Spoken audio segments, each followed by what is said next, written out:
Mientras los ejércitos de Villa y Zapata se acercaban, miles de rebeldes llenaron la plaza de Ciudad de México pidiendo la destitución de Porfirio Díaz. El ejército federal abrió fuego y mató a 200 personas en la plaza, pero la multitud se negó a dispersarse. Al final, Porfirio Díaz, tras 30 años de mandato dictatorial, abandonó el país diciendo: "Madero ha liberado al tigre, ya veremos si puede controlarlo".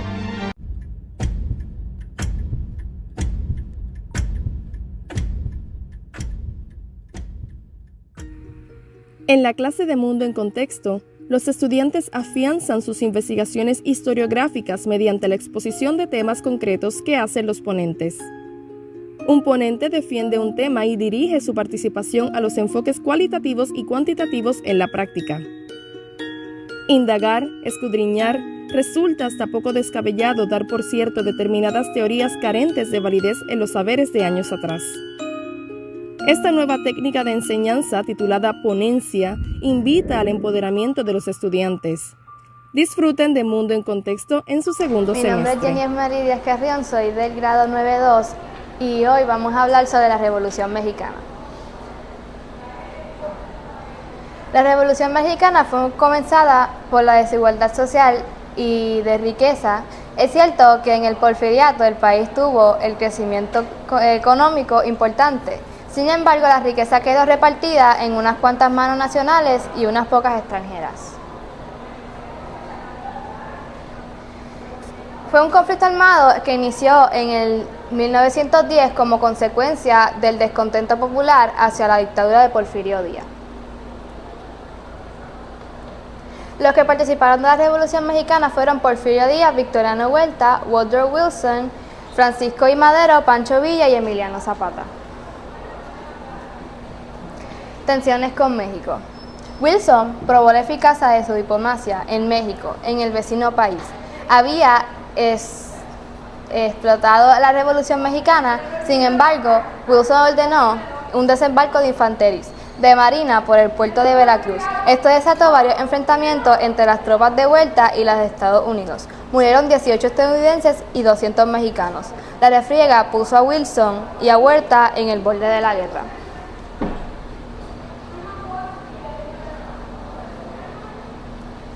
De inmediato, Wilson ordenó la captura de Villa sin previo aviso a Carranza. Envió a México a 15,000 soldados cuya misión era encontrar a Villa vivo o muerto. Además, apostó 150,000 soldados a lo largo de la frontera con México. La misión estuvo a cargo del general John J. Pershing, quien poco después dirigía las fuerzas estadounidenses en Europa durante la Primera Guerra Mundial.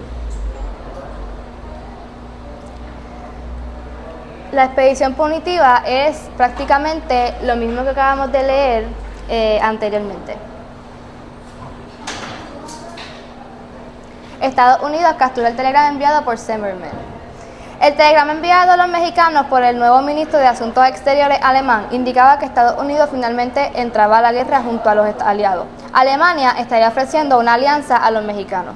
Alemania estaba dispuesta a suministrarle armamento, ayuda financiera y a permitir que México recuperara los territorios Texas y Nuevo México y Arizona, perdidos en la guerra de 1846 a 1848.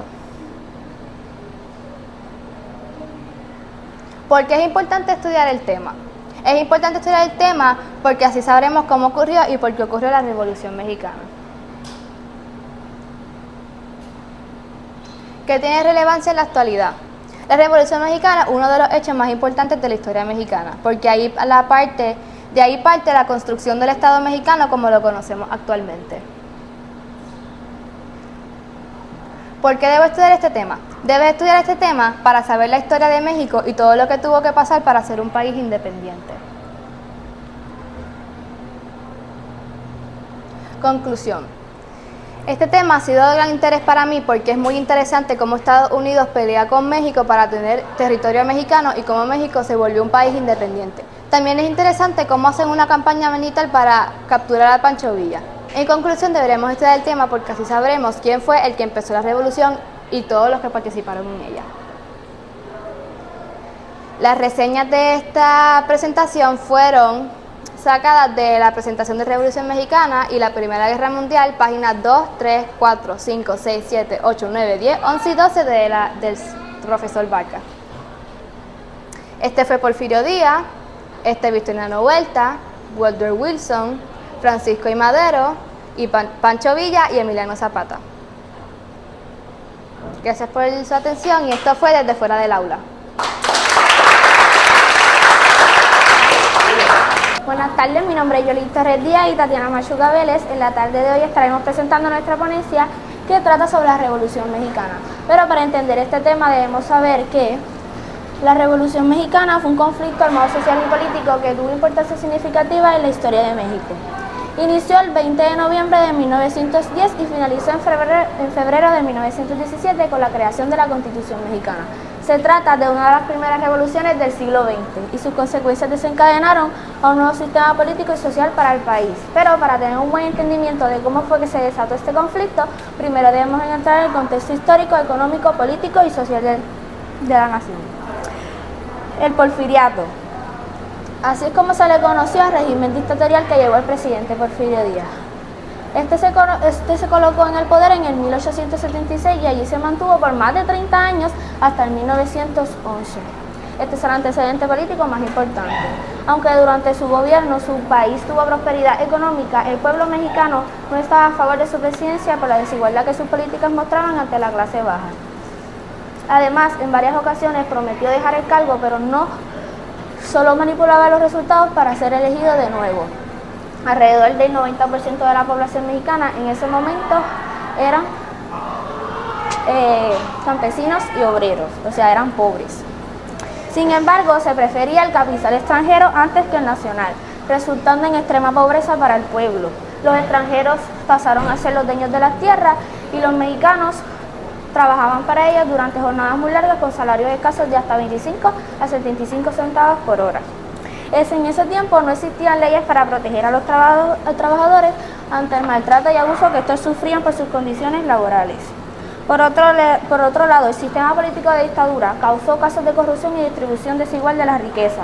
Estas se destinaban a unos pocos que solían ser los extranjeros estadounidenses y europeos.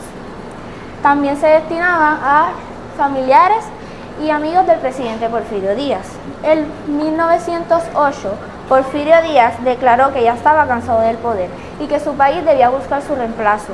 Esto fue suficiente para que Francisco Madero se postulara como candidato a la presidencia. Así, en abril de 1910, Madero es elegido candidato.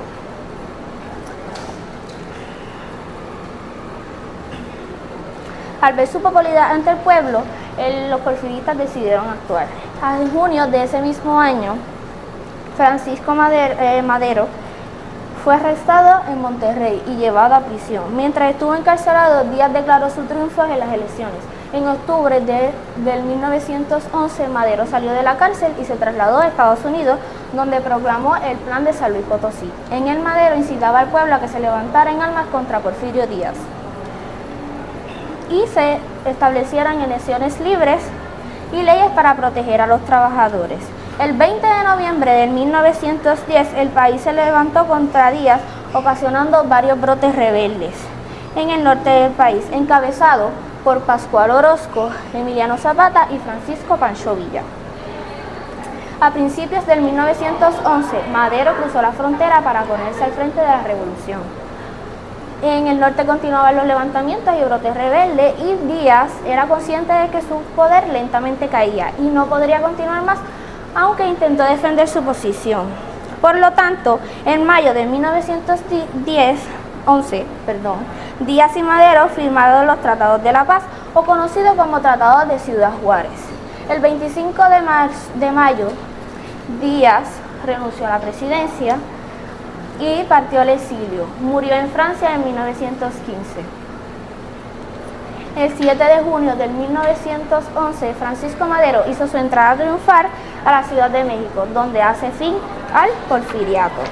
En octubre de ese mismo año se celebraron las primeras elecciones libres para elegir al presidente. Madero se postuló a candidato prometiendo una reforma agraria para proteger a los trabajadores ante la ley. El 6 de noviembre, Madero es elegido presidente y toma el poder. Solo que al llegar al cargo, Madero decidió disolver el ejército revolucionario y no cumplió con la prometida reforma agraria.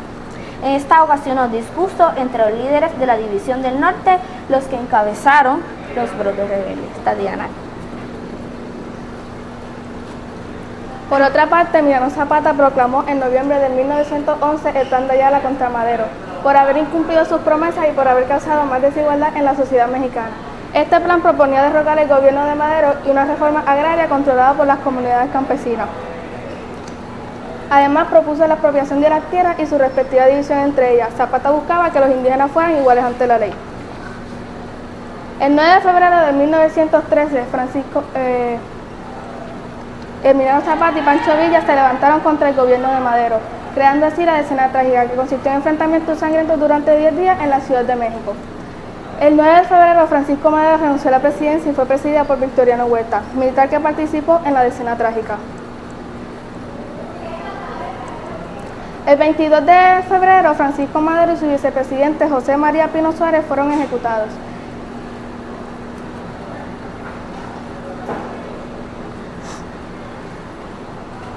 Sin embargo, el gobierno de Huerta resultó ser una restauración del porfiriato. Como resultado, convocó una movilización contra el gobierno de Huerta.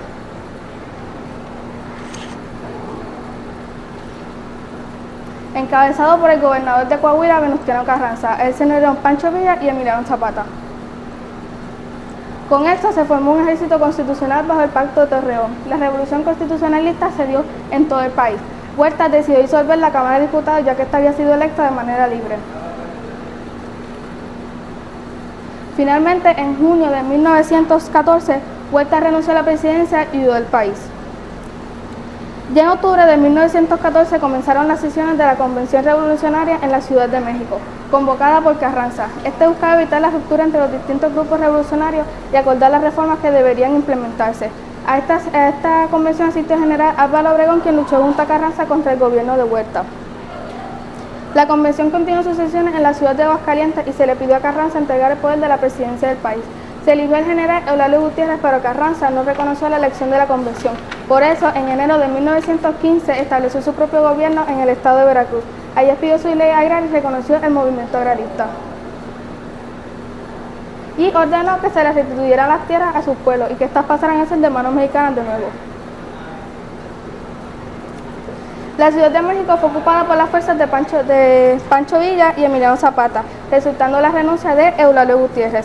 Álvaro Obregón se enfrenta y derrota a Pancho Villa en la batalla de Celaya, otorgándole el triunfo definitivo a Carranza. No fue hasta diciembre de 1916 que Carranza inició las sesiones del Congreso Constituye en la ciudad de Querétaro. Este congreso fue el encargado de redactar la nueva Constitución mexicana.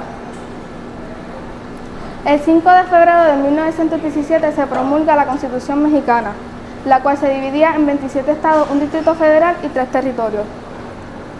La aprobación de la Constitución brindó al país una nueva estructura política, económica y social. Esta se caracteriza por permitir al Estado la prohibición de las prácticas esclavistas y una división de poderes. Esto establecía una nueva organización política. Los 3 poderes en los que se dividía el gobierno eran el poder legislativo, poder ejecutivo y poder judicial. Otra consecuencia de la revolución fue la creación de la ley laboral, en la que se estableció una jornada laboral de 8 horas con días libres y vacaciones, también así como la creación del salario mínimo. La revolución también permitió la separación entre iglesias y se otorgó culto a que cualquier mexicano era libre de escoger su religión. También aumenta la libertad de expresión y aumenta la afición de las corrientes filosóficas que causaron la lucha. Las reformas agrarias permitieron que el capital de la casa aumentara y que el petróleo volviera a ser de manos mexicanas de nuevo. También trajo prosperidad económica. A raíz de la revolución se creó el primer partido, el Partido Nacional Revolucionario. Esperamos que esta ponencia haya sido de suma importancia para saber cómo fue que surgió la Revolución Mexicana. Gracias por su atención.